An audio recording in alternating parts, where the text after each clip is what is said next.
हिंगोली 5 महिने 26 दिवसात असणारे भगतसिंग फासावर जातात. आज 89 वर्ष झाले. 89 वर्ष झाले.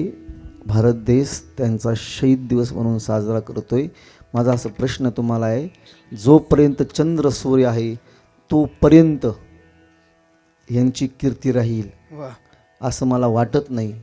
तर जोपर्यंत ह्यांची कीर्ती जिवंत आहे तोपर्यंत चंद्राला आणि सूर्याला जगण्याचा आणि उगवण्याचा अधिकार आहे.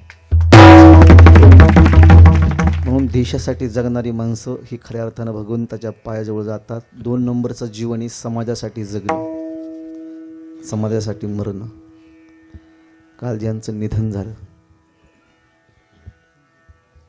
अनाथांची माय सिंधुताई सपकाळ 75व्या वर्षी शेवटचा श्वास घेतला.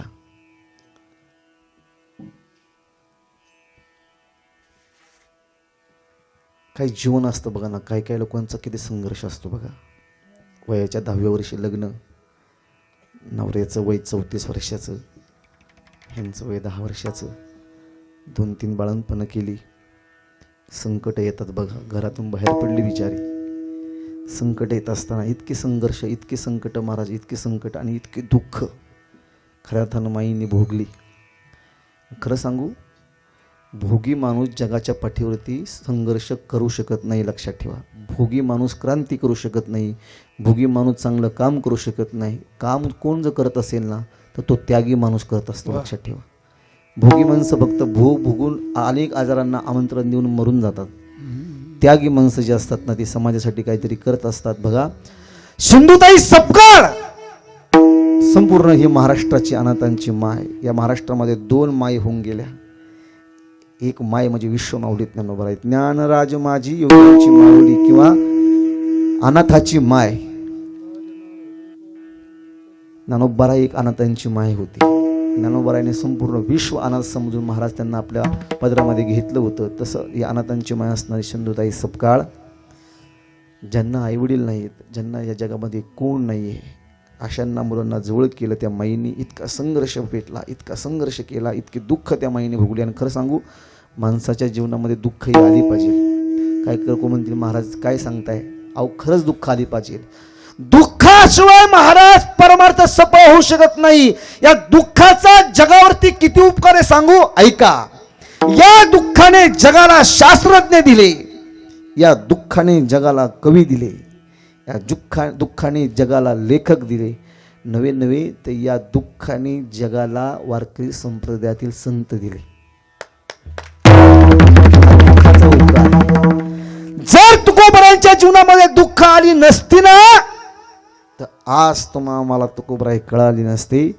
इसवी सन 1632 ते इसवी सन 1635 या 4 वर्षाच्या काळाने या महाराष्ट्राला जर कोण दिलं असेल तर क्रांती सूर्य जगद्गुरु तुकोबराय दिले.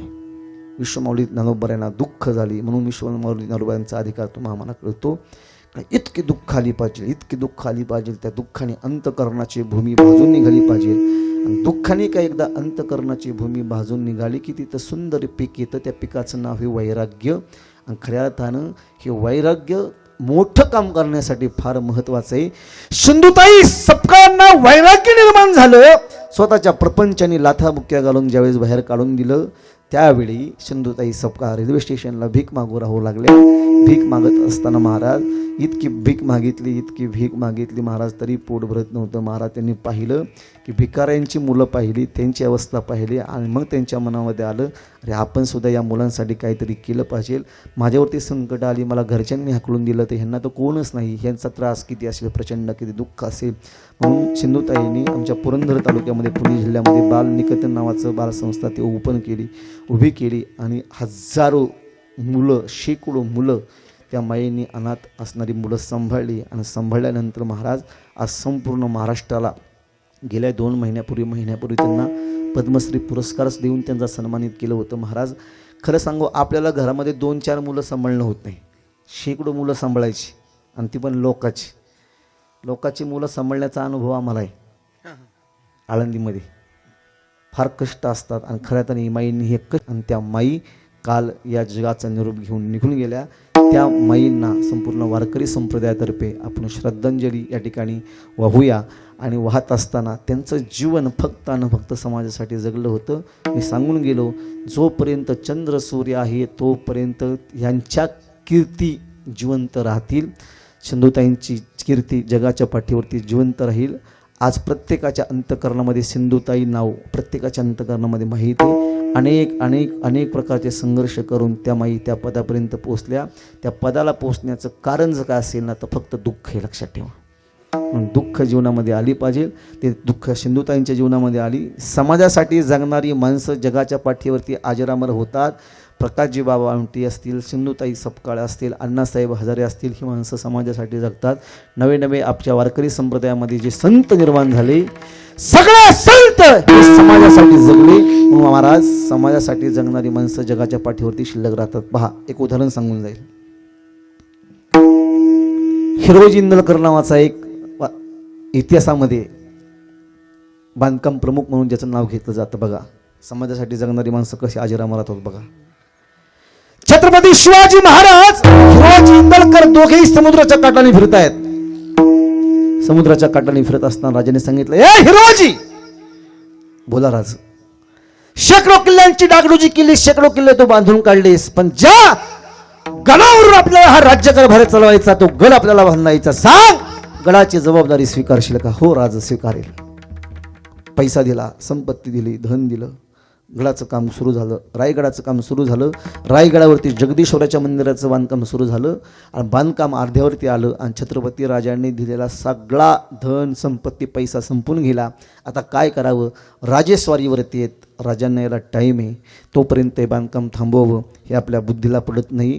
काय करावं विचार केला.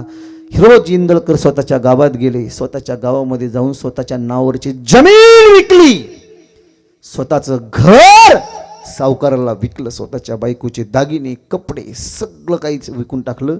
तो पैसा घेतला. तो पैसा घेऊन रायगडावरती गेले आणि रायगडाचं बांधकाम, जगदीश्वराच्या मंदिराचं बांधकाम पूर्ण केलं. पूर्ण केल्यानंतर राजांची स्वारी आली. राजांची स्वारी आल्यानंतर राजांच्या कानावरती काही लोकांनी ते बातमी पोहोचवली, राजा पैसा कमी पडला होता, धन कमी पडलं होतं. मग हिरोजीने स्वतःचं घर, जमीन, बायकोचे दागिने, कपडे विकून या स्वराज्याची देखणी राजधानी बांधली. रायगड बांधला, जगदीश्वराचं मंदिर बांधलं. महाराज स्वतःचा प्रपंच उद्ध्वस्त केला, त्याग प्रपंच उद्ध्वस्त केला. स्वतःच्या प्रपंचाचा विचारही न करता रायगड बांधला. राजांच्या कानावर शब्द केल्यानंतर राजांनी ठरवलं त्या त्यागी असणाऱ्या हिरोजी इंदलकरचा भर दरबारमध्ये सन्मान करायचा. दरबार भरवला. दरबारमध्ये हिरोजीला बोलवण्यात आलं. हिरोजी समोर उभा आहे. राजे सिंहासनावर उतरले. दोघांनी एकमेकांना मिठी मारली. राजांची मान हिरोजीच्या खांद्यावरती, हिरोजीची मान राजांच्या खांद्यावरती. राजांच्या डोळ्यातलं पाणी हिरोजीच्या खांद्यावरती आणि हिरोजीच्या डोळ्यातलं पाणी राजांच्या खांद्यावरती. ढसाढसा राजे रडतायत, ढसाढसा हिरोजी रडतोय. राजे का रडतात? हिरोजी, तुझ्यासारखी त्यागी माणसं या स्वराज्यात येत म्हणून या स्वराज्यासाठी जगावं वाटतं, म्हणून या स्वराज्यासाठी मरावं वाटतं. सांग हिरोजी, तुझं घर गेलं, जमीन गेली, सांग तुला काय देऊ? हिरोजी रडतोय. का? स्वराज्याचा असणारा पहिला छत्रपती राजा किती आपुलकीने मला मिठी मारतोय आणि माझ्या खांद्यावरती रडतोय. तरुणांनो, छत्रपती शिवाजी राजांसारख्या कर्तृत्ववान माणसाने आपल्या खांद्यावरती डोकं ठेवून ढसा रडलं पाहिजे, असा खांदा निर्माण केला पाहिजे. तेव्हा तो खांदा अजरामर होत असतो. लक्षात ठेवा, खांदा अजरामर होत असतो. हिरोजीच्या खांद्यावरती राजा रडतायत. राजा सांगतात, सांग तुला काय देऊ? मला नको राजा, काही नको. तुला मागावं लागेल, तुझं सगळं गेले, सांग काय देऊ? नको राजा, काही नको. अरे हिरोजी, तुला मागावं लागेल. राजा, तुम्ही मला द्याल? अरे मागून तर भाग. राजा, द्याल? माग. या राजाला तू आज त्याचा प्राण जरी मागितला तरी तो प्राण मी तुझ्यासाठी द्यायला तयार आहे. राजा, नको मला काही.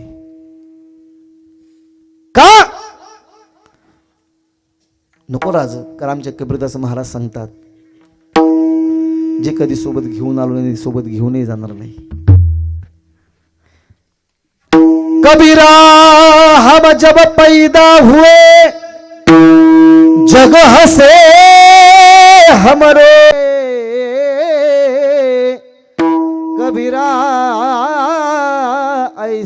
करनी करके चल हम हसे जग रोए चदरिया झीनी रे झीनी चदरिया झीनी रे झीनी झीनी झीनी झीनी राम नाम रस पीनी चदरिया झीनी रे झीनी झीनी झीनी झीनी रे झीनी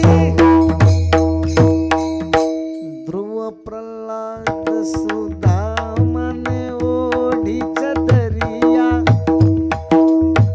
महाराज कबीरदास महाराजांनी सांगितलं, जन्माला तरी सोबत घेऊन आलो नाही, जाताना सोबत घेऊन जाणार नाही. मला नको राज, तुला मागावं लागेल. ठीक आहे राज, तुम्ही म्हणताना दिला तर मला एकच द्या. हा रायगड मी बांधला, जगदीश्वराचं मंदिर मी बांधलं. या मंदिरावरती एका पायरीवरती नाव कोरण्याची अनुमती द्या. राजा म्हणले, अरे मी गडाला नाव तुझे, तुझं संपूर्ण रायगडाला तुझं नाव देतो. नको राज. का? ज्या राजाने हे स्वराज्य निर्माण केलं, तर राजाने स्वतःच्या आईचं, बापाचं, भावाचं, मुलीचं, स्वतःचं, मुलाचं, बायकोचं, सुनाचं, मुलीचं, जावयाचं एका पण गडाला जर नाव दिलं असेल तर माझं नाव कशाला? मग पायरीवरती नाव करण्याची अनुमती का मागतो हिरोची? त्याचं कारण असे राज, ज्यावेळी तुम्ही रायगडावर रायगडी मुक्कामी असाल त्यावेळी तुम्ही जगदीश्वराच्या मंदिरामध्ये दर्शनासाठी जाल. मंदिरामध्ये दर्शनासाठी जात असताना तुमचे पाय त्या पायरीवरती पडतील, किंबहुना माझ्या नावावरती पडतील. आणि जोपर्यंत चंद्र सूर्य आहे तोपर्यंत पाठ्याची दखल इतिहासाला घ्यावी लागल. याला म्हणतात उत्तमची उरे कीर्ती मागे.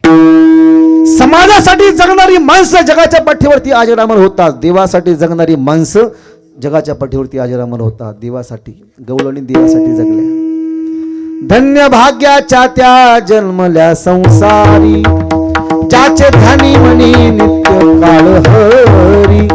करिता काम काज दृष्टी तयावरी, बोलता चालता केविता निरंतरी हो. धन्य भाग्याच्या त्या जन्मल्या.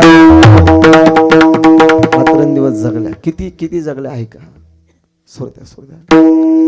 लाल नारंगाऊ मै हरी नारंगाऊ, अपने ही रंग में रंग दे चुनरिया. श्याम पिया मोरे रंग दे चुनरिया. हे आँखों जो शाम का दर्शन किया करे, हे शीश जो प्रभु चरण में वंदन किया करे. बेकार मुख है जो रहे व्यर्थ बातों में, मुख ओ है जो हरि नाम का सुमिरन किया करे. हीरे मोती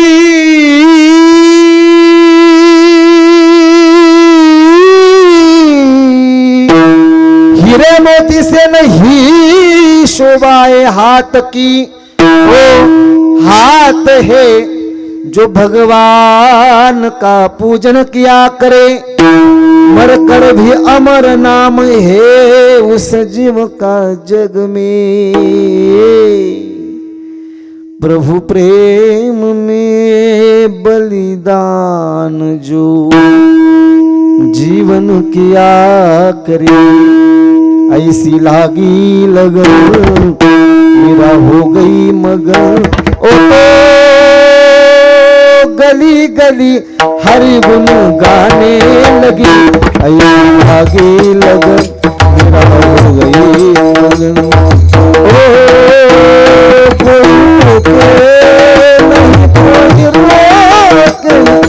खाण्यासारखं भरपूर. मला काय सांगायचं, देवासाठी जगणारी माणसं, देवासाठी माणसं मारणारी माणसं जगाच्या पाठीवरती अजरामर होतात. संतांच्या सेवेसाठी जगणारी माणसं अजरामर होतात. आई बाप्पाच्या सेवेसाठी जगणारी माणसं अजरामर होत असतात. म्हणून या 5 प्रकारामध्ये जो जीवन जगत असेल ना, तोच खरा आत्मकल्याणाच्या ठिकाणी जागा आहे. तुकोबराय म्हणतात, बाबा हो, जोपर्यंत काळ तुमच्या उशाला आहे ना, सोड्या सोड्या घडी घडी काल घडी घडी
आत्मकल्याणाचे पाही. जोपर्यंत काळ आपल्या उशाला बसलाय तोपर्यंतच आत्मकल्याण साधून घ्या. कारण तुकोबाऱ्या सांगतात हा देह म्हणजे धनाचा हंडा आहे. धनाचा हंडा एका आंधळ्या माणसाला झोपले का काय ऐकताय ना सगळे. आता 2-3 दिवस तुम्हाला खूप लोकांनी हसवले. थोडंसं चिंतन पण ऐकत चला. हां, थोडंसं चांगले चांगले विचार पण ऐकत चला. हसलं पण पाहिजे, पण हसता हसता चांगले विचार पण ऐकले पाहिजे. लक्षात ठेवा. माझं असं तर मत आहे, टी व्हीवरची गाजलेली 4-5 लोक कीर्तनं जर तुम्ही ठेवत असाल तर चांगल्या विचारवंतांची 4 कीर्तन ठेवली पाहिजे आणि चांगल्या आचारवंतांची पण 4 कीर्तन ठेवली पाहिजे. विचारवंतांची पण 4 कीर्तन ठेवा. त्या विचारवंतांच्या जीवनाने विचाराने तरुणांचं जीवन बदलेल. पण आचारवंतांची जर कीर्तनं ठेवली तर आचारवंतांच्या कीर्तनाने ही व्यासपीठ ते टिकून राहील. लक्षात ठेवा, हे व्यासपीठ टिकून राहील. म्हणून आचारवंत आणि विचारवंत दोन्हींची कीर्तन ठेवली पाहिजे. आणि सोपान महाराजांनी या सगळ्यांचा असा मेळ घालून दिलेला आहे. सोपान महाराज आचारवंतांचेही महाराज गळ्यातले ताई येतात आणि विचारवंताच्याही गळ्यातले ताई येतात. लक्षात ठेवा, आचारवंत विचारवंत सगळे आपण ठेवले पाहिजे. मी का सांगतो, आंधळ्याला गावामध्ये कामधंदा नसायचा म्हणून त्या आंधळ्याने एकच उद्योग चालू केला. गावामध्ये पूर्वी एक वट्टा असायचा. त्या वट्ट्याला आमच्या पुणे जिल्ह्यामध्ये कुत्सर वाटा असं म्हणतात. कुत्सर वाटा. तुमच्याकडे काय म्हणतात? कुत्सर वाटाच म्हणतात. तुमच्याकडं झोपले का काय म्हणतात? कुत्सर वाटा म्हणतात. बरं, त्या कुत्सर वाट्याचा अर्थ तुम्हाला मी सांगतो, ऐका. कुत्सर वाटा म्हणजे काय?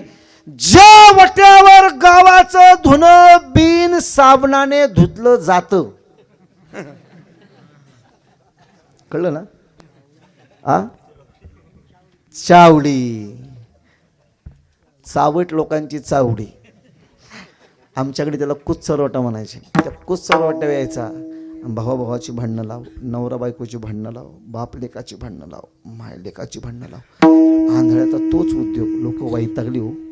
लोक म्हणली याच्या भांडणामुळं गावाला महात्मा गांधी पुरस्कार यायचा राहिला. एक काम करा म्हणले, याला समजून सांगा. त्याला समजून सांगितलं. महाराज, लोकांना कुठले कुठले पुरस्कार मिळतात, याला भांडणं लावण्याचे पुरस्कार लोकांनी दिले होते. लोक वैतागली. एक काम करा म्हणले, हे आंधळ बरं कोणीच नाही, आई नाही, बाप नाही, बहीण नाही, भाऊ नाही, काका नाही, काकी नाही, चुलता नाही, चुलती नाही, मामा नाही, मामी नाही, कोण नाही, एकटा वनवन शो आंधळा.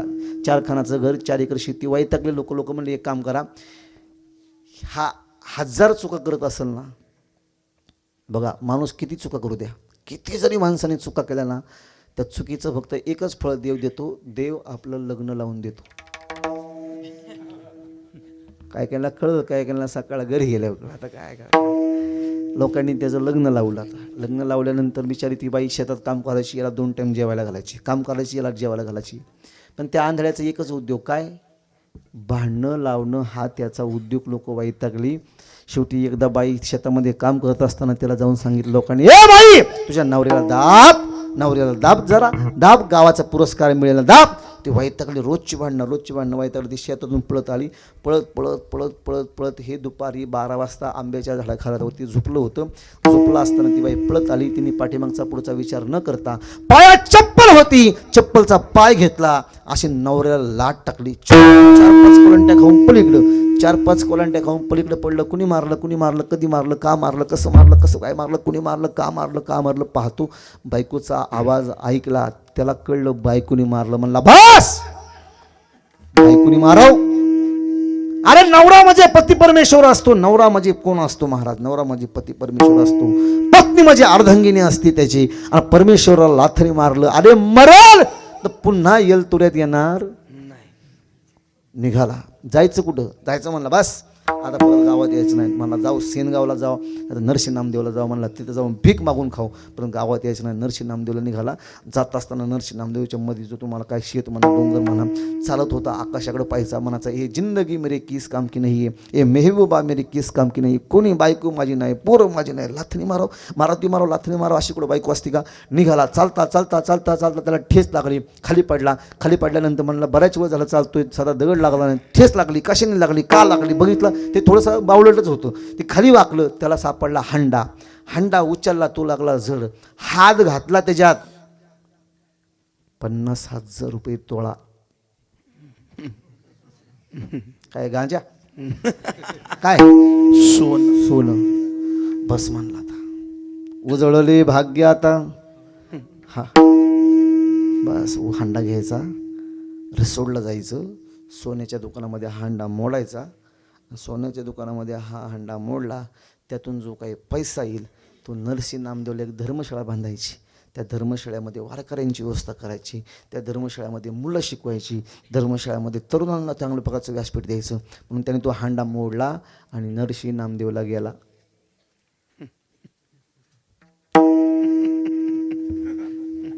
काय म्हणणं आहे तुमचं? गेला असेल का? नाही. नरशीला गेला असेल. तो नरशा रिटर्न घेर टाकून पुन्हा येलतुऱ्यात आला. येलतुऱ्यात आला, बाईच्या दरवाजाला ए अगदार उघड, ए अगदार उघड. ती म्हणली कोण आहे? हा म्हणला 12 तासात आवाज ही सरली का काय? कोण आहे? हा म्हणला पप्याचा बाप आहे. ती म्हणली सकाळची लाट कमी पडली का? तो म्हणला अजून 2-4 घाल, पण पहिलं घरात घे. महाराज ते म्हणले काय काय काय बा येऊ नका उद्या. नाही ना म्हणले आत्ता घे. काय? मी काय आणलं ते तरी बघ. तिने दरवाजा उघडला, लाईट लावली. सकाळी लाद घालणारी बाई त्याच्या हातात सोन्याचा हंडा पाहिला, ती पळत आली, त्याच्या पाया पडली आणि मोठ्याने तोंड झोडायला लागली, सांगायला लागली चांडाळली, मी पापीनी, मी आभागिनी, मी अमक्या नरकात जाईल, मी तमक्या नरकात जाईल, रवरो नरकात जाईल, दूरदूर नरकात जाईल, वरच्या नरकात जाईल, खालच्या नरकात जाईल, उजव्या नरकात जाईल, डाव्या नरकात जाईल, मागल्या नरकात जाईल, पुढच्या नरकात जाईल. नवऱ्याला मारलं, लाथाने मारलं, मी चांडाळणी पापीनी, माझ्या पायाला कीड कसं पडलं नाही, माझ्या पायाने वारं कसं गेलं नाही, माझ्या पायाला पेरलेच कसा झाला नाही. तुम्ही किती दयेचे पुतळे लाद घालून हंडा घरी आणला, तुम्ही किती दमले असताल सांगा. तुम्हाला चहा करू का? तुम्हाला कॉफी करू का? तुम्हाला उपीट करू का? तुम्हाला लाडू देऊ का? तुम्हाला गुलाबजाम देऊ का? तुम्हाला बासुंदी देऊ का? तुम्हाला तुपाची लस्सी करू का? तुम्हाला दुधाची लस्सी करू का? करू तरी काय? तुम्ही दमले असता, तुमचे हात दाबू का? तुमचे पाय दाबू का? नरड दाबू? सकाळी लाद घालणारी बाई, हे तुमचं आमचं असंच आहे.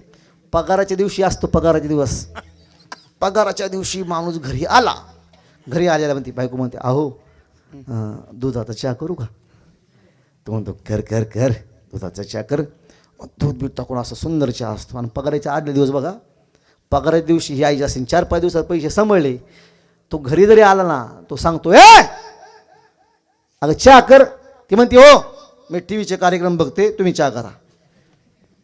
तो बिनलाजा घरात जातो, चहा ठेवतो. चहा ठेवल्यानंतर बरं ठेवताना परत तिला विचारा येतो, होय आता तू म्हणती तर ठेवतो मी चहा, पण मग तुला पण एखादा कप ठेवू का? बिनलाजा ते म्हणती हा ठेवा. चहा करतो, 2 कपात ओततो, 2 कप घेऊन येतो, तिच्यासमोर 1 कप ठेवतो, तो 1 घेतो, चहा पितो. त्याने पिलेला चहा रिकामा झालेला कपही तोच उचलतो आणि तिने पिलेला चहा तोही रिकामा झालेला कप कोण उचलतो? हाच उचलतो, धुवून आणतो, तरी ती बिचारी जागेवर उठत.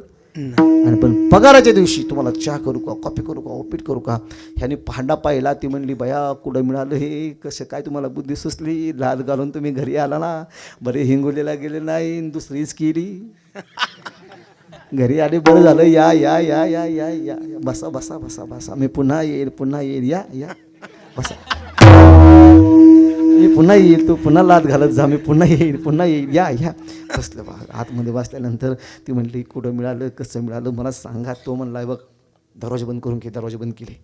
दरवाजे बंद केल्यानंतर त्यांनी तिच्या कानात सांगितलं ना, ज्या हळू आवाजात सांगितलं ना, त्याच हळू आवाजात मी तुम्हाला सांगतो.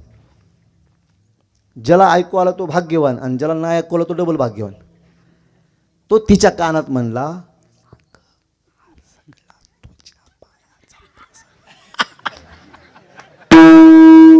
काय कायला कळालं असेल, काय कायला नसेल कळलं. आता काय करतात मग, आता त्याने ज्या हळू आवाजात सांगितलं ते तुम्हाला सांगितलं मी. तो म्हणला हा सगळा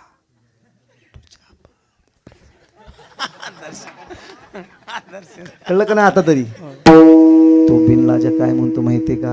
अगं हा सगळा तुझ्या पायाचा प्रसाद आहे.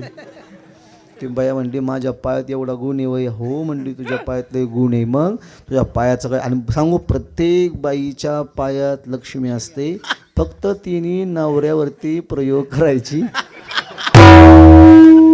बाकी असते. ज्या ज्या बायांनी प्रयोग केला त्या धनाने परिपूर्ण झाले. तो म्हणला अगं तुझ्या पायातले गुण आहे, कालची लाद बसली तर आज हांडा मिळालाय. एक काम कर, काय मी उद्या पुन्हा बाजव पडतो. तो म्हणला उद्या मी पुन्हा बाजव पडतो. काल 200 फुटावणी पळत आली होती, उद्या मी म्हणतो 400 नाही 1000 फुटावणी नाही, डायरेक्ट आळंदी तू असून पळत सुटले येल तुऱ्यात येऊन जरी लात मारली तरी हांडा सापडलं का? नाही सापडणार. का? नरदेहरूपी धनाचा हंडा जसा तुम्हाला प्राप्त झाला, नरदेहरूपी धनाचा हंडा तुकोबराय सांगतात काळाच्या हातामध्ये देऊ नका. जागा जागा अभंगाचं पहिलं चरण. जागा रे भाई नो जागा, आता जागा रे भाई नो जागा, आता जागा रे भाई नो जागा, जागा रे भाई नो जागा, आता जागा रे भाई नो जागा, जागा रे भाई नो जागा, रे भाई नो जागा, जागा रे भाई नो जागा, ओ आता जागा रे भाई नो जागा, आता जागा रे भाई नो जागा, आता जागा रे भाई नो जागा, जागा रे भाई नो जागा, आता जागा रे भाई नो जागा, जागा रे भाई नो जागा, आता जागा रे भाई नो जागा, जागा रे भाई नो जागा, वारानी जाने नाडोनी भागा, वारानी जाने नाडोनी भागा, नाडोनी भागा, नाडोनी भागा, आता जागा रे भाई नो जागा, जागा रे भाई नो जागा, आता जागा रे भाई नो जागा, जागा रे भाई नो जागा, जागा वारानी जाने नाडोनी भागा, वारानी जाने नाडोनी भागा, नाडोनी भागा, नाडोनी भागा, आता जागा रे भाई नो जागा, आता जागा रे भाई नो जागा रे भाई नो जागा, भाई नो जागा. आता जागा रे भाई जागा, चोर निजल्या नाडोनी भागा. तुकोबराय सांगतात काळ रूपी धनाचा हंडा, नरदेह रूपी धनाचा हंडा तुम्हाला प्राप्त झाला, तो काळ रूपी चोराच्या हातामध्ये देऊ नका. माणसाला 3 अवस्था असतात, एक बाल्यावस्था असते, एक तरुणपणाची अवस्था असते आणि एक म्हातारपणाची अवस्था असते. बालपण खेळण्यात जातं, तारुण्यपण विषयाच्या खेळण्यात जातं आणि मग म्हातारपणी चिंता लागते आता करायचं काय. तुकोबराय काय वर्णन करतात बघा, संत वर्णन करतात, ते जितेंद्राभिषेकीत ना ते फार सुंदर गातात. ते सांगतात बालवई खेळी रमलो, तारुण्य नासले, बालवई खेळी रमलो, तारुण्य नासले, वृद्धपणी देवाता, वृद्धपणी देवाता, दिसे पैल तीर, दिसे पैल तीर, चंद्रभाऊ पांडुरंगा, चंद्रभाऊ पांडुरंगा, मन करा थोर, मन करा थोर, वल्लाच्या चांदण्याला भुकेला झुको, वल्लाच्या चांदण्याला भुकेला खेळण्यामध्ये जातं, तारुण्यपण विषयाच्या खेळण्यामध्ये जातं, मग म्हातारपणी चिंता लागते. तुकोबराय सांगतात ते म्हातारपणाची वाट न बघता प्रथमे नार्जितोम विद्या, द्वितीयम नार्जितम धनम, तृतीयम नार्जितम कीर्ती, चतुर्थम किम करिष्यति. मग त्यावेळी महाराज आपल्याला आठवण येईल, जोपर्यंत आपल्याला पैसा आहे पैसा आहे पैसा आहे तोपर्यंत आपल्याला सगळे चांगलं म्हणतात. माझं असं मत आहे, सगळ्यांनी पैसा कमवा, नक्की पैसा कमवा, भरपूर पैसा कमवा, खूप पैसा कमवा, पुरुषांनी कमवा, महिलांनी कमवा. मी तर एवढ्या मोकळ्या मनाचा आहे महाराज, माझं तर असं मत आहे प्रत्येक बाईच्या कपाटामध्ये 1-1 क्विंटल सोनं पाहिजे. झोपल्या का काय? किती क्विंटल? 1 क्विंटल सोनं पाहिजे, असे 4 कप्पे पाहिजे, वरच्या कप्प्यात विटा पाहिजे, विटा कशाच्या सोन्याच्या, त्याच्या खालच्या कप्प्यात बिस्किट, कोकोनट, पार्लेजी, पतंजली नाही, कसली सोन्याची प्युअर ओरिजिनल 24 कॅरेट, 50,000 रुपये तोळा. त्याच्या तिसऱ्या कप्प्यात कानातलं, डोळ्यातलं, हातातलं, पायातलं सगळं सगळं असलं पाहिजे. त्याच्या खालच्या शेवटच्या कप्प्यात चप्पल हार, बूट हार, सँडल हार, जोडा हार सगळं असलं पाहिजे. श्रीमंत असली पाहिजे, तुम्ही लय श्रीमंत असले पाहिजे. 10-5 एकर तुमच्या नावा पाहिजे, त्यात ते कधी कीर्तन करायला तर एखादी एकर त्याच्यावर नाव केली पाहिजे. पैसा पैसा खूप पैसा पाहिजे. मला सांगा, पूर्वी पैसा होता बायांच्या कपाडामध्ये, सोनं होतं, इतकं सोनं होतं, इतकं सोनं होतं.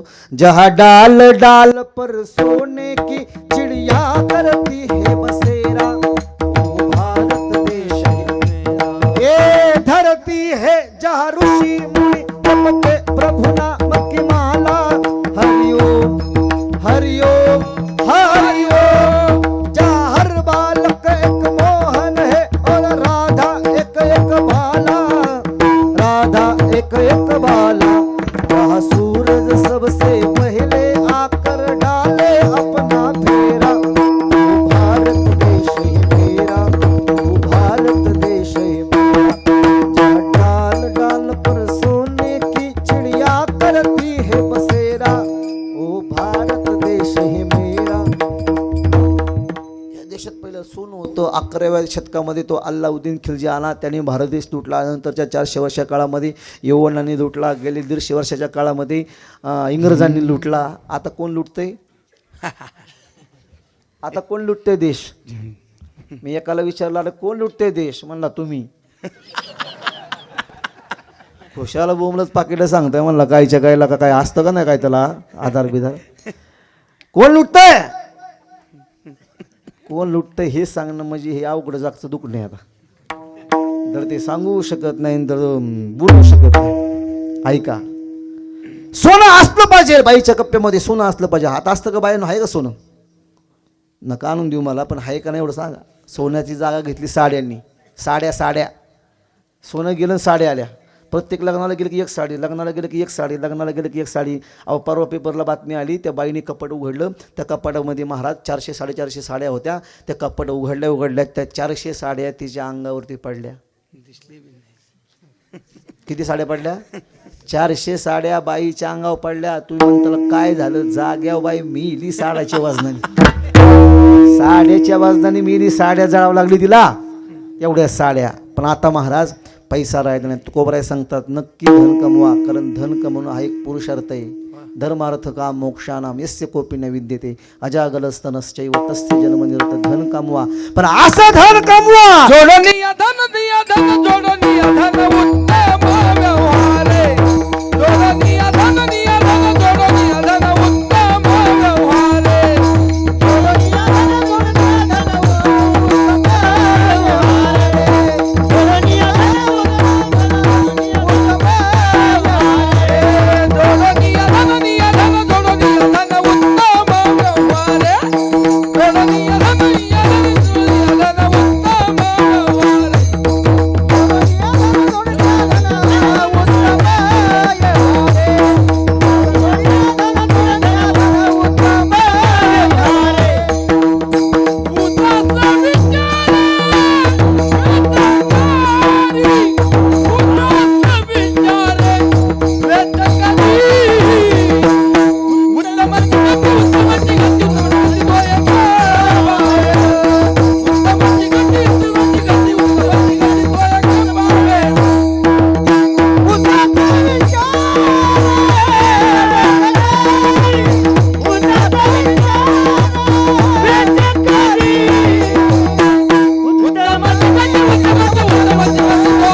तुकोबराय सांगतात, जोडी देवाचे चरण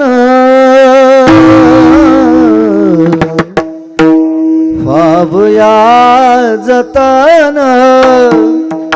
हे उपाय लाभाचे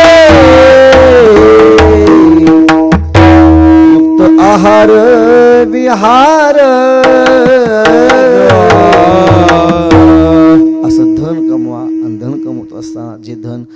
आत्मपदाचं असलं आयुष्याच्या साधने सच्चिदानंद पदवी घेणे म्हणून तुकोबाराय सांगतात. कैसे ठाऊके असोना दुःख पावाल पुढिले पिना. सगळ्यांना माहिती आहे, हजार लोक मरताना तुम्ही पाहताय तरी का सावध होत नाहीत म्हणून तुकोबाराय सांगतात. आता नका रे भाई नका, आहे ते गाठीचे लुटवू लोका.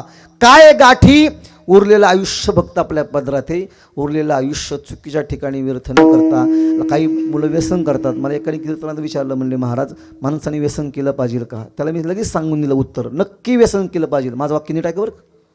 आता कॅमेरा म्हणून सांगतो तुम्हाला, नाही तर असं एवढंच कट करताल. महाराज म्हणले कीर्तनामध्ये व्यसन हे केलं पाहिजे. मला त्यांनी प्रश्न काय केला आहे, महाराज व्यसन केलं पाहिजे का? मी त्याला उत्तर दिलं व्यसन केलं पाहिजे. त्यांनी मला असं नाही म्हटला महाराज हे आमकामकं व्यसन केलं पाहिजे का. त्यांनी मला काय विचारलं, महाराज व्यसन केलं पाहिजे का? मी त्याला सांगितलं व्यसन नक्की केलं पाहिजे. फक्त व्यसन करत असताना या 5 गोष्टी सांभाळायच्या. बघा लक्ष देऊन ऐका, झालं कीर्तन माझं. या 5 गोष्टी बघा सांभाळून. ह्या 5 गोष्टी जरी प्रत्येकाच्या तरुणांच्या हृदयामध्ये उतरलेला, माझं आजचं कीर्तन सार्थकी झालं. आणि सकाळपासूनचा 9 तासाचा प्रवास माझा सार्थकी झाला. आम्ही 9 तास प्रवास करून इथं आलो. परत जाताना 9 तास प्रवास आम्हाला करावा लागणार आहे. महाराज आमचं 24 तास जीवन रस्त्यात आहे का नाही? 24 तास आमचं जीवन कशात आहे? रस्त्यात आहे. का? कारण आम्हाला रस्त्यात आहे म्हणून आमचं जीवन रस्त्यात आहे. ऐका पुढचं ऐका. हे सगळ्या गोष्टी जरी खऱ्या असतील ना, माझं काय चाललं होतं उदाहरण काय सांगत होतो तुम्ही? व्यसन. हां, हे असं लक्ष पाहिजे महाराज. हे टेस्टिंग पॉवर असते ना वायर, ते टेस्ट करण्यासाठी आहे. व्यसन करत असताना या 5 गोष्टी सांभाळा. पहिली गोष्ट आहे सामाजिक हानी नाही झाली पाहिजे. व्यसन करत असताना पहिली गोष्ट सांभाळायची सामाजिक हानी नाही झाली पाहिजे. व्यसन करत असताना दुसरी गोष्ट सांभाळायची कौटुंबिक हानी नाही झाली पाहिजे. व्यसन करत असताना दुसरी गोष्ट कौटुंबिक हानी नाही झाली पाहिजे. व्यसन करत असताना तिसरी गोष्ट सांभाळायची आर्थिक हानी नाही झाली पाहिजे. व्यसन करत असताना चौथी गोष्ट सांभाळायची शारीरिक हानी नाही झाली पाहिजे. आणि व्यसन करत असताना 5वी गोष्ट सांभाळायची बौद्धिक हानी नाही झाली पाहिजे. सामाजिक हानी, आर्थिक हानी, कौटुंबिक हानी, शारीरिक हानी आणि बौद्धिक हानी, या 5 हानी सोडून ज्याला जे व्यसन करता येईल ते बिंदास व्यसन करा. काय काय लोक म्हणतील काय बोलता महाराज, विचारलं व्यसन करा का? तर म्हणलं करा. आणि या 5 गोष्टी सांभाळायच्या. या 5 गोष्टी सांभाळून व्यसन नक्की कुठलंय? एकच व्यसन आहे. त्या व्यसनाचं नाव काय ऐकायचंय? आम्हा विठ्ठल जीवन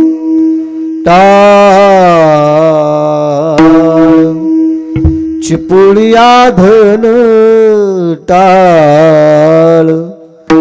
चिपुळिया धन गोड लागे, गोड लागे गाता गीती. विठ्ठल हा चित्ती. ज्याच्या चित्तामध्ये विठ्ठल परमात्मा आहे ना, खऱ्या अर्थाने हेच व्यसन मोठं होतं. आणि हेच व्यसन तुकोबारायला होतं. तुकोबाराय सांगतात आम्हा हेची व्यसन, आम्हाला त्याचं व्यसन होतं. विठ्ठल आमुचे जीवन, आगमने गमाचे स्थान, विठ्ठल सिद्धीचे साधन, विठ्ठल ध्यान विसावा विठोबा.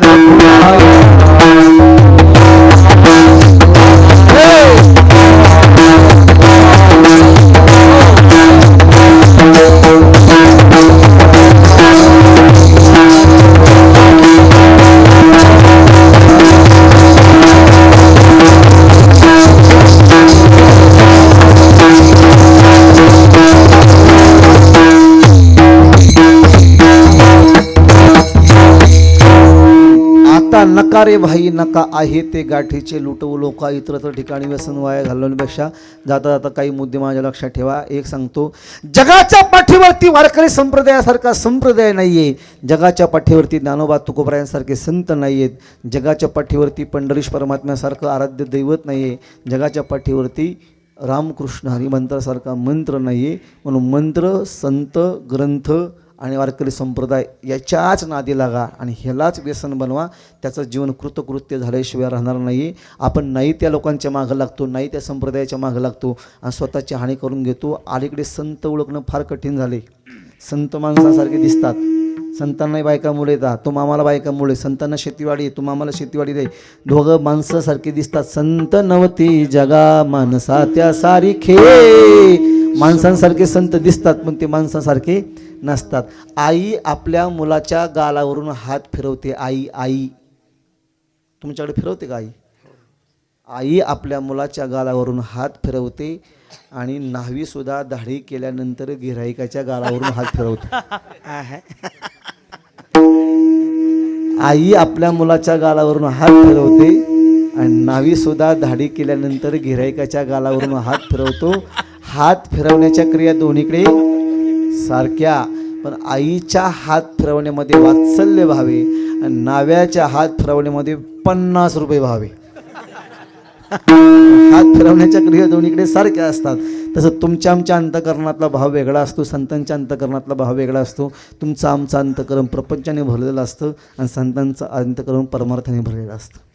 तुमचं आमचं अंतकरण प्रपंचाने भरलेलं असल्यामुळे कदाचित नरकाला जाण्याची शक्यता आहे, पण ज्याचं अंतकरण परमार्थाने भरलेलं आहे तो नक्कीच भगवंताच्या पदापर्यंत जाऊन पोहोचेल. किंवा नवे ज्ञानदेव म्हणे, तरलो आत्ता उद्धरलो गुरुकृपा झाली जीवनामध्ये की त्याचा उद्धार हा ठरलेला आहे. म्हणून आपला उद्धार करून घेण्यासाठी हे आयुष्य आपल्याला भगवंतांनी प्रदान केलेलं आहे. म्हणून जागा, आता जागा रे भाई जागा, चोर निजल्या नाडुनी भागा. म्हणून बऱ्याचशा गोष्टी या अभंगामध्ये सांगण्यासारख्या, वेळ कमी असल्यामुळे तुकोबराय सांगतात, लाखो लोक तुम्ही मरताना पाहताय, हजारो लोक मरताना पाहताय, ते मेल्यानंतर त्यांचं जीवन संपत असतं, फक्त त्यांचं नाव पाठीमागं शिल्लक असतं. मग लाखो लोकांना मरताना पाहिल्यानंतर तुम्ही का जागा होत नाही, त्यांच्या मरणाचा तुम्ही भय का धरत नाही, का आत्मकल्याण साधून घेत नाही? बघा ना, आयुष्य जात आहे पहा, ताळ जपत से महा, स्वहिताचा घोर वहा, ध्यानी रहा श्रीहरीच्या धनदारा पुत्र. आपलं बिघडलेलं जीवन जर सुधारायचं असेल ना तर एकच काम करा, शेवटचं चरण बोलतो, तेरी बिगड़ी बात बन जाए हरि नाम, जपा करो भाई रे हरि नाम, जपा करो भाई रे हरि नाम, जपा करो भाई हरि नाम, जपा करो भाई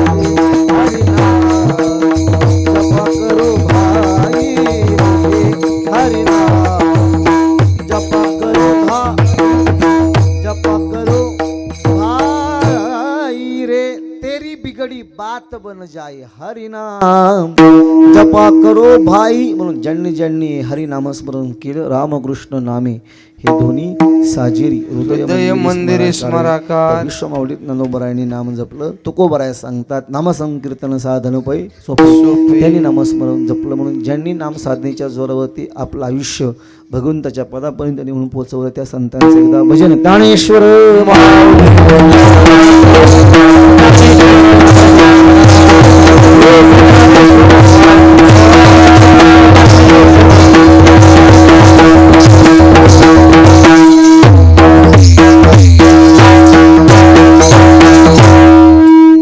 आजचा हा 5वा दिवस आहे. जगद्गुरु तुकोबरायचा अभंग घेऊन थोडक्यामध्ये बोलण्याचा प्रयत्न केला. थोडासा ग्रामीण भाग आहे. आपण सर्वजण एवढी तरुण पोरं या ठिकाणी उपस्थित आहेत. तरुण मंडळीला सुद्धा तरुणांच्या विषय त्या ठिकाणी कीर्तनामध्ये आवडतात म्हणून ते येऊन बसतात. जे चिंतन ऐकणारे लोक आहेत ते त्यांचा विषय असल्यामुळे ते येऊन त्या ठिकाणी ऐकत बसतात. पण अतिशय सुंदर वातावरण आहे, इतकं सुंदर वातावरण आहे, लाईटिंग आहे, सगळे माणसं आहेत आणि विशेष म्हणजे तरुण पोरं आहेत. माझं असं मत आहे, माझ्या कीर्तनातले विचार एका जरी पोराच्या अंतकरणाला मत उतरले आणि त्याचं जीवन बदललं तर खऱ्या अर्थानं नजर बदलो नजारे बदल जाएंगे, सोच बदलो सितारे बदल जाएंगे, कश्ती बदलने की जरूरत नहीं, बस रुख बदलो किनारे बदल जाएंगे. नजर बदला तुम्हाला जग बदललेलं दिसेल महाराज, फक्त आपले विचार चांगले ठेवा. बघा प्रपंचामध्ये माणूस जर फेल गेला ना, प्रपंचामध्ये माणूस जर फेल गेला ना, तर तो एक तर व्यसनी होतो, ना तर एक तर आत्महत्या करतो, आणि ट्रॅक चेंज केला तर तो डायरेक्ट परमार्थाला लागतो. बघा, कोडगा असेल तर तो व्यसनी होतो, थोडासा तापट असेल तर तो मरतो, आणि थोडासा विवेकी माणूस असेल तर तो त्या ठिकाणी परमार्थाला लागतो. आणि परमार्थात येऊन जर एखादा फेल गेला, परमार्थात येऊन जर एखादा फेल गेला तर तो उत्तम निंदक होतो. तो उत्तम निंदक होतो. निंदक म्हणजे काय? कीर्तन जरी चांगलं झालं, हे त्याचं काय कीर्तन झालं का रात्री, कोणी बोलावलं होतं त्याला, त्याचं काम आहे का कीर्तन करणं? हा उत्तम निंदक. नाही तर मग उत्तम ढोंगी होतो. प्रपंचामध्ये 3 बदल असतात ना, एक तर आत्महत्या करतो, तर वेडा व्यसनी होतो ना, तर मग ट्रॅक चेंज करतो. तसं परमार्थामध्ये फेल गेलेली 3 माणसं असतात. एक उत्तम निंदक होतो, एक उत्तम ढोंगी होतो, नाही तर मग एक तर नास्तिक होतो इकडं फेल गेल्यानंतर. म्हणून कुठं फेल जायचं आणि कुठं यशस्वी व्हायचं प्रत्येकाने ठरवा. म्हणून ज्या ध्येयाचा ध्यास लागला की श्रमाचा त्रास होत नाही. जगाच्या नीतीला सांभाळून आपल्या इच्छांची तृप्ती करा, यशस्वी जीवन. आणि जगाची नीती धिक्कारून आपल्या इच्छांची तृप्ती करणं हे अयशस्वी जीवन. नीतीने जीवन जगलं पाहिजे. म्हणून आपल्यासाठी कोणाच्या जरी डोळ्यामध्ये पाणी येणं ही आयुष्यातील सगळ्यात मोठी कमाई. एवढीच कमाई कमवा. जीवनामध्ये जोडलेली 4 माणसं, त्यासाठी लागणारे प्रेमाचे 2 शब्द, ही संपत्ती ज्याच्याजवळ आहे तोच खरा श्रीमंत आहे. आमच्या जीवनामध्ये एखादा माणूस आम्हाला भेटला तर तो आर्थिक परिस्थितीने दरिद्री असला तरी चालेल, त्याचा आम्हाला राग येत नाही. पण वैचारिक परिस्थितीने म्हणजे विचाराने जर एखादा दरिद्री असेल ना, असं वाटतं दगडाने ठेचून मारा. कारण वैचारिक साधू संतांकडे वैचारिक श्रीमंती होती, लक्षात ठेवा, आर्थिक श्रीमंती नव्हती. आणि त्या वैचारिक श्रीमंतीच्या जोरावरती आज 750 वर्ष झाली संपूर्ण महाराष्ट्र नव्हे तर महाराष्ट्राच्या बाहेर प्रत्येक मातीच्या कणाकणामध्ये फक्त एकच नाव आढळतं, ज्ञानोबा तुकाराम. हे ज्ञानोबा तुकाराम हे नाव आढळतं. मी का सांगतो? हे फक्त वैचारिक श्रीमंती एकच धन होतं, आम्हा घरी धन शब्दांचीच रत्ने. शब्दांचं रत्न घेऊन त्यांनी आपल्या अंतकरणामध्ये पेरले आणि त्या शब्दाच्या जोरावरती भगवंताच्या पदापर्यंत जाऊन पोचवले. म्हणून खऱ्या अर्थानं या शब्दाच्या जोरावरती आज तुम्ही या ठिकाणी आम्हाला श्रवण करण्यासाठी या ठिकाणी बसलाय. म्हणून झालेली सेवा भगवंताच्या चरणी या ठिकाणी समर्पित करतो. मंदिराचा कल्चर होण्याचा कार्यक्रम आहे, अतिशय सुंदर वातावरण आहे. आणि मला या गावचं गावपणा खऱ्या अर्थानं त्या ठिकाणी साने गुरुजींचा ती प्रार्थना आठवते. कारण सगळ्या धर्माला एकत्र करून हा गाव एकोप्याने चालतो ना, हा गाव मी भगवंताजवळ एकच मागणं मागेल, महाराज की तुमच्या गावामध्ये हा गोकुळासारखा नांदत असलेला गाव शेवटच्या श्वासापर्यंत असाच नांदला पाहिजे. आणि ज्याने कोणी मिठाचा खडा टाकायचा प्रयत्न केला तर देवाने लवकर त्याचा 13वा साजरा केला पाहिजे. म्हणून गावपणा टिकला पाहिजे. आणि जो कोणी चुकीचं काम करत असेल, लोकांनी विवेकी माणसांनी त्याला लगेच बाजूला केला पाहिजे, समजून सांगितलं पाहिजे. एकदा समजून सांगून बघा, नाही तर मग एकदा खोपच्यात घेऊन बघा. ऐकतो का आपण? गावपणा टिकवा बाबा, गाव ऐकलं. कारण त्या साने गुरुजी म्हणतात ना, खरा तो एकची धर्म जगाला प्रेम अर्पावे. फक्त जगाला प्रेम देणं. विश्वमाऊली ज्ञानोबरायांनी 18 पगड जाती एकत्र करून हा वारकरी संप्रदायाचा पाया रचला. म्हणून आपल्या जातीमध्ये आपण संप्रदायामध्ये आलो की आपली एकच जात आहे, बस कोडली, ती म्हणजे वारकऱ्याची. हो, म्हणून ही जात प्रत्येकाने जपली पाहिजे. म्हणून झालेली सेवा भगवंताच्या चरणावरती समर्पित करतो. पुन्हा एकदा महाराजांच्या मुळे, आमचे राधेश्याम महाराज असतील, आमचे दत्ता महाराज असतील, आमचे बाबा असतील, यांच्यामुळे तुमच्या दर्शनाचा योग या ठिकाणी मला प्राप्त झाला. पुनश्च एकदा माझ्या गुरुबंधू मंडळींचे या ठिकाणी मी सहर्ष सरून व्यक्त करतो आणि या ठिकाणी झालेली सेवा भगवंताच्या चरणावरती समर्पित करतो. पायाच्या प्रसादे काही बोलिलो विनोदे, मज क्षमा करणे संती नोहे अंगभूत युक्ती. नोहे हा उपदेश तुमचे बडबडी लोशेष. तुमच्या कृपेचे पोसणे जन्मोजन्मी तुका म्हणे. मज क्षमा करणे संती नोहे अंगभूत युक्ती. तुकाराम तुकाराम.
हॅलो.